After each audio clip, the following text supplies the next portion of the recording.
ako'y para sa'yo. Kahit na tayo ay pinaglayo, I believe na ang puso kong ito nakalaan para magmahal sa'yo. Tuwing aamin ay laging nabibigo, may ibang mahal ang puso mo, umasa ako. Balang araw makikita ang pagmamahal ko ay iba, hindi mo man nadarama. Handa ako na maghintay at bigyan mo ng pag-asa, dahil mahal kita. Nandito lang ako, di magsasawang mag-I love you.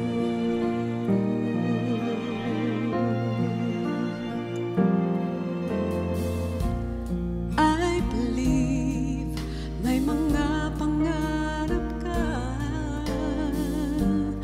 at iba ang iyong nakikita. Kung handang magbukas ang puso mo,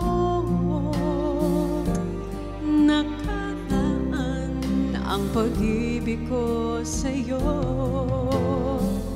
Darating din ang araw at di magtatagal, sa mga bituin tanging hiling mong kasama ay ikaw.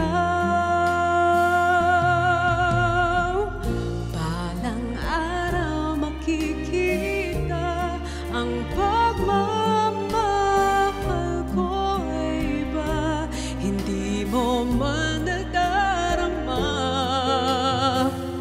Handa ako na maghintay at bigyan mo ng pag-asa, dahil mahal kita.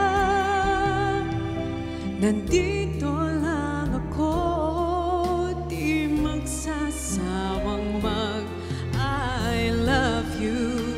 Sa buhay kong ito'y ikaw lang ang minahal ng totoo. Tadhana na ang may alam ng tunay na nararamdaman, ang hawak ng ay pangako mo. Balang araw makikita ang pagmamahal ko ay iba, hindi mo man nadarama. Handa ako na maghintay at bigyan mo ng pag-asa, dahil mahal kita. Nandito lang ako, di magsasawang mag-I love you. Nandito lang ako, di magsasawang mag-I love you. Mga kapatid, the ultimate multimedia superstar, Tony Gonzaga. Wait, gusto ko lang sabihin, kasi kanina bumula si Mami, are you closer? You know what? Kami ni Tones, ang cute kasi ang friendship namin nag-start talaga nung sa prom. Nag-roam kami kasi busy yung best friend ko si Jel. Sabi ni Jel, si Tony samahan mo, sasamahan ka nun. Alam mo ba ang cute-cute ni Tony? Hindi kami super close pa nun na. Sabi niya, pupunta tayo ng Vatican, magmamas tayo. Pupunta tayo ng ganito.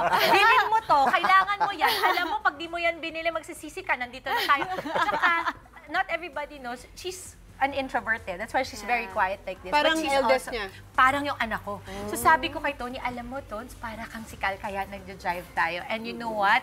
We went to Vatican. Tapos yung necklace, tinitingnan ko, namimili ako white gold or gold. Kasi yung budget ko, pang isa lang, binili niya yung isa. Paglabas namin, sabi niya, eto na yung isa. Di ba gusto mo rin yun? The generous Diba? Tony. Naalala ko, gusto ko lang sabihin na ganun siyang tao. Kaya lang kasi not everybody knows that. I just wanna say it because kami lang dalawang may alam nun eh. Gusto ko lang sabihin. Ganun siya Mga kabuti. gusto ko yung mga generous tapos hindi sinasabi. Ayan. Hindi, ganun din naman si Dims. Ganun din siya. Gumaan loob ko sa kanya kasi nga yung pala, nung pauwi kami sa plane, nagkaiyakan pa kami. Oo, ganun ako. Sabi ko sa'yo. Ano ba nangyari sa amin ni Dimples? Parang pauwi lang tayo dito, pero nagkaiyakan na tayo. Hindi kasi, she was talking about the bullying that her eldest was going through at that time. So sabi ko, uy, pinagdaanan ko din yan. So parang, alam mo yun, nag-connect. Nagkaintindihan kami. Kumbaga, ang gusto lang sabihin ni Tin, para akong Mami Pinti. Ganun ba? Ay, hindi. Hindi. Kasi ano ko, feeling ko ikaw, gentle parenting.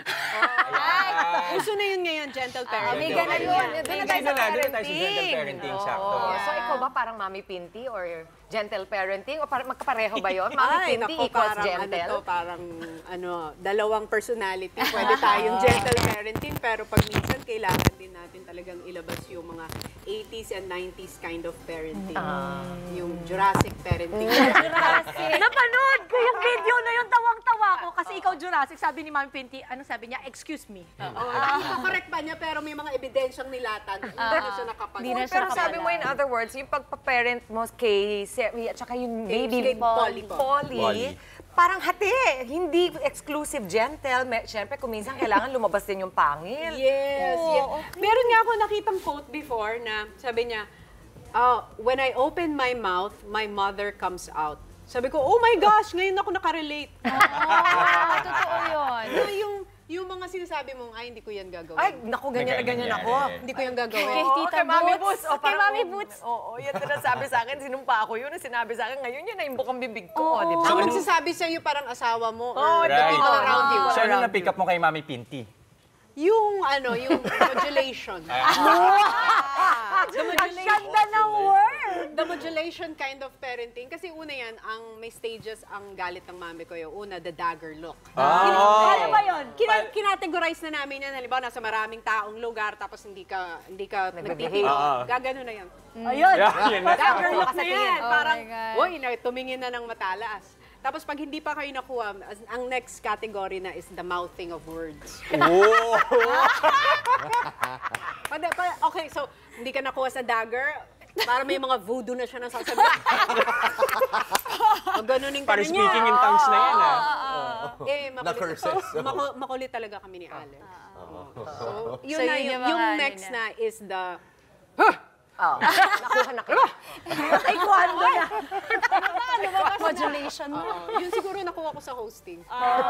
Ganda naman. Napakinabangan. Yun naman pala. Medyo sassy, no? Ito na nga, speaking of sassy, mapunta tayo sa may sassy girl. Share ko lang, alam mo, pinabangan ko to kasi this is the very first Korean movie I watched and I'm so happy that you're the one who's doing this. Alam mo, no, nakita ko yung Korean version nito, sabi ko, sana si Tony Gonzaga talaga mag-play nito. And this came out in 2001, di ba? The Korean version.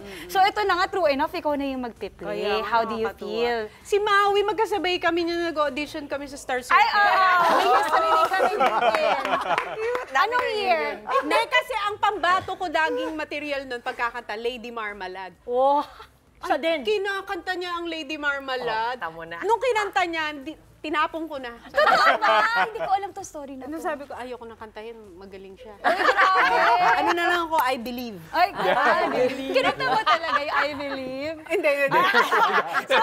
Galing ba tayo nila? Parang malumanay lang. May Pero go ang way galing back. kumanta ni Ay, grabe siya. Coming from Tony. Performer namin yan dito. Kaya Oo nga naman. nahiya ako kumanta, parang nilalayo-layo ko yung mic ko kasi Akala ko sa akin ka nahiya. Oh, yan na naman siya. acting ako nahihiya. Eto naman, hindi. Wait, grabe. tell us more about My Sassy Girl. How was the experience like?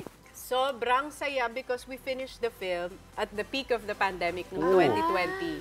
And then during that time, there was parang no assurance kung ano na mangyayari sa movie industry at that time. And then so many things happened. I got pregnant, di ba? So I lumaki, tapos nagpaliit, tapos nag-breastfeed and all that. Marami nang nangyari sa buhay.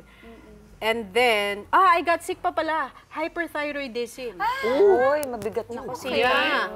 And then, I had to undergo yung radiation therapy. to cure it. Tapos after, I got pregnant. So, maraming mga pinagdaanan. Tapos, dapat last year kasi I just gave birth. So, healing pa. So, the body is healing. Aside from the world is healing, the body is healing. And then, ngayon, ang parang pinaka-okay.